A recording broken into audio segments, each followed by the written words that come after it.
আসসালামু আলাইকুম।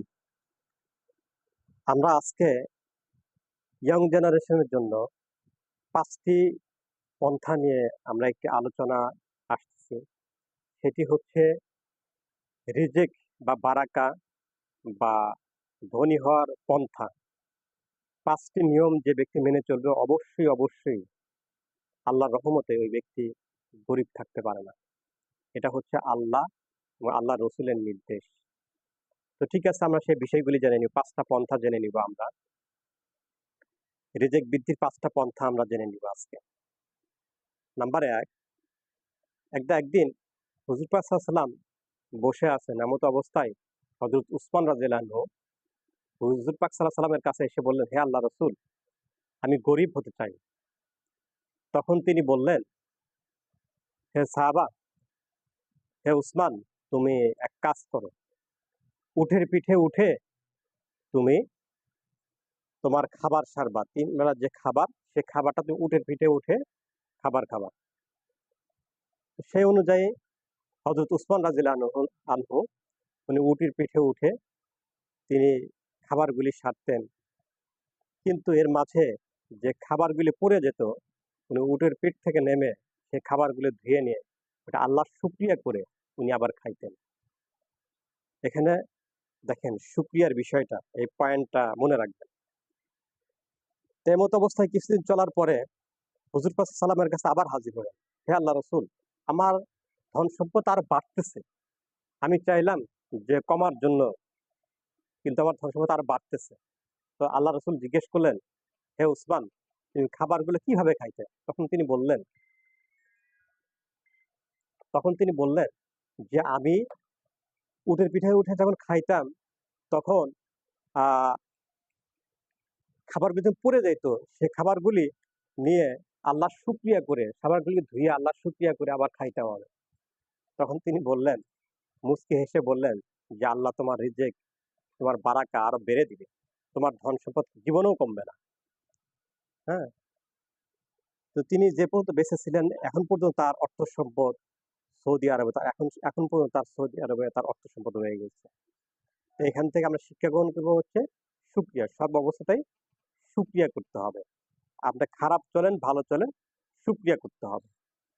নাম্বার ২, আমরা ব্যবসা বাণিজ্য প্রতিষ্ঠান বা চাকরির ক্ষেত্রে যেখানেই আছি না কেন, এটাকে চেঞ্জ করা, অর্থাৎ এটাকে কি বলে, হিজরত করতে হবে। আপনি এক জায়গায় ব্যবসা করতেছেন, সেখানে ভালো হচ্ছে না, আপনি স্থান ত্যাগ করেন, আপনাকে হিজরত করতে হবে, তাহলে আল্লাহর সফলতা চলে আসবে। যেমনটি আমাদের হুজুর পাক সাল্লাল্লাহু আলাইহি ওয়াসাল্লাম করেছিলেন। উনি এক জায়গায় ব্যবসা মক্কাতে তিনি তার রাষ্ট্র প্রতিষ্ঠা থেকে শুরু করে অর্থনৈতিক কোনো কিছু যখন ভালো আসতেছিল না, তখন তিনি আল্লাহর হুকুমে তখন তিনি কি করলেন, মদিনায় গেলেন।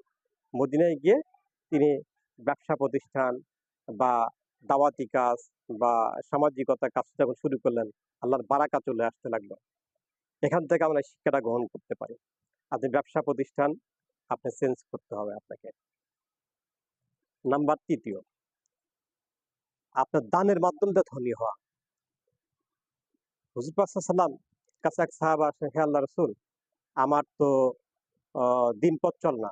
তখন তিনি বললেন, তোমার বাসায় কি কি আছে? তখন তিনি বললেন, আমার বাসায় একটি কম্বল, একটি পিয়ালা। তখন তিনি বললেন যে তুমি ওই জিনিসগুলি আমার কাছে নিয়ে আসো, ওই জিনিসগুলি তুমি আমার কাছে নিয়ে আসো।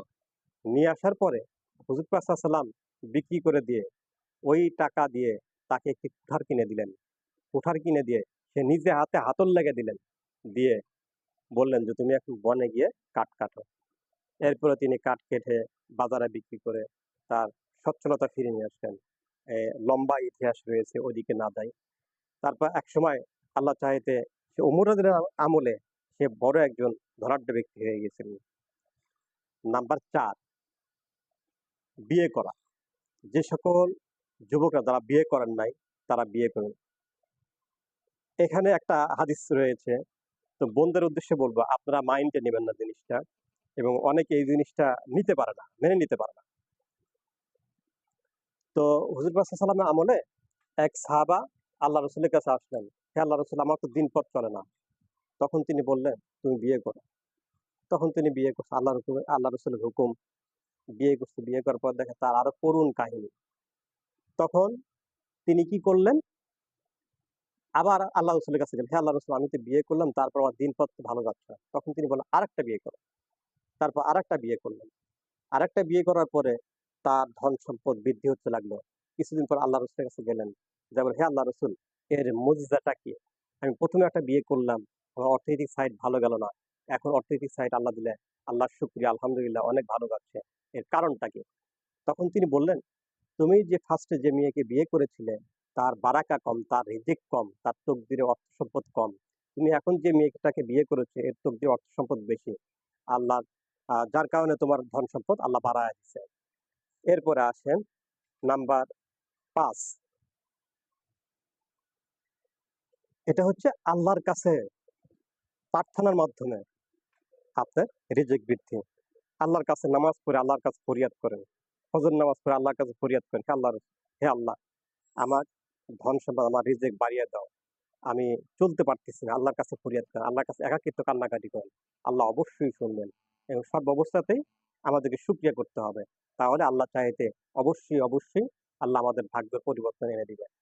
তো ঠিক আছে, দেশ ও দেশের বাইরে যারা আমার এই আলোচনাগুলি শুনলেন, প্রত্যেককেই এই আমল করার চেষ্টা করব।